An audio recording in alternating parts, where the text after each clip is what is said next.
comes a time in our lives where we have to realize that we have been wired with emotions. We've been wired with happiness, sadness, joy, disappointment, anger. We've been wired with this based upon the fact that we have these things called our bodies. Our bodies feel when either someone says something that we agree with or something that we don't agree with. But one thing I want to caution us about is the fact that we need to be mindful of our emotions. We need to take inventory of those things. We need to say, hey, when someone says it in this tone or someone says a particular phrase in this kind of way, I don't like it. Now, let me separate my emotions, which here's the challenge, separating your emotions from what they're saying. Are they saying something out of your best interest, or are they saying something to try to tear you down? The last thing we want to do is allow for our emotions to become our driver. When I think about driver, I think about when I was celebrating my 30th birthday. I remember taking the bus from Charlotte, North Carolina, all the way up to New York. 12 hours up, 12 hours down. And I remember there was the driver of the bus coming back down. He dropped us off at a stop that was on the other side of town. So I was like 20 minutes away from where I originally started, which is where the car was and where everything was. And I remember asking him, could he take us back? And he refused to do so. And I remember that I actually had to find a ride to get where I was or where I started. The point I'm trying to make is if we allow for our emotions to become our driver, if we're allowing that emotion is separate from us in terms of how it drives our actions.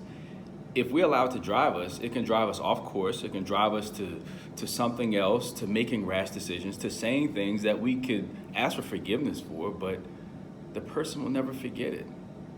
It'll allow for us to become compulsive. If I'm mad about something, I could tear this whole room up. I could flip this table. I could flip this phone. I could hurt someone. And then what happens after the anger subsides and I become calm again? I'm like, what did I do? Oh no, this is a big mistake. If we mismanage our emotions, which is something that none of us can afford to do, it's going to cause for us to make mistakes that we'll end up regretting later. And sometimes you can't make up those mistakes. The only thing that's waiting for you oftentimes is the consequences, jail or money, you're being fined or some type of repercussions are waiting for you. So there's a danger with emotions becoming our driver, and a lot of us are being driven by our emotions when we need to be driven by the plan that has been laid out before us. The Lord has the plan for our lives, and if we trust and know that He has the plan for our lives, the emotions we cannot afford for them to take us off path, because that's what the design of it is. There's a design for every one of our lives. There's a path for every one of our lives. And if we are not conscious in taking inventory and taking accountability for our emotions, whether they are good or bad, because I talked about the bad, but what about the good?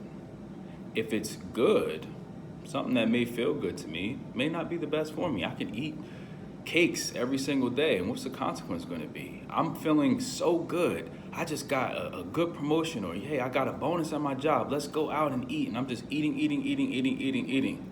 What am I doing to my health? So the good things can also have negative consequences as well. If we don't take inventory of these emotions and check them, the way that we have the responsibility of checking these emotions. If we don't check them, who's going to check them for us? Half the time we feel as though we can't be checked anyway. So how are we going to be able to hold ourselves accountable or have others hold us accountable? It's called humility. We have to be able to make sure that we are feeling humble. We are humbling ourselves down. We have to lower ourselves down and say, I'm not as high up as I think I am. I'm not as mighty as I think I am.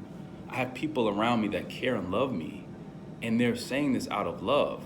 Now, the delivery may be a little off. They may have an area of opportunity there, but what are they really saying? Are they saying something that's really going to help me? Hey, Joe, you need to stop eating so much.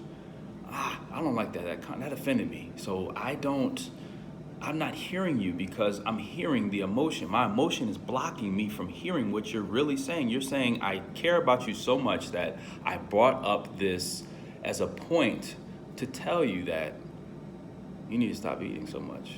You need to be mindful of what you're putting in your mouth.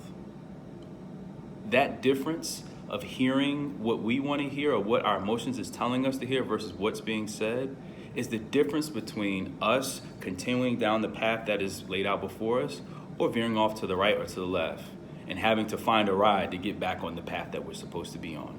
Don't be like me when I came from Charlotte or from New York to Charlotte. Stay on the path so that way you don't have to hitchhike to get back to where you were supposed to be.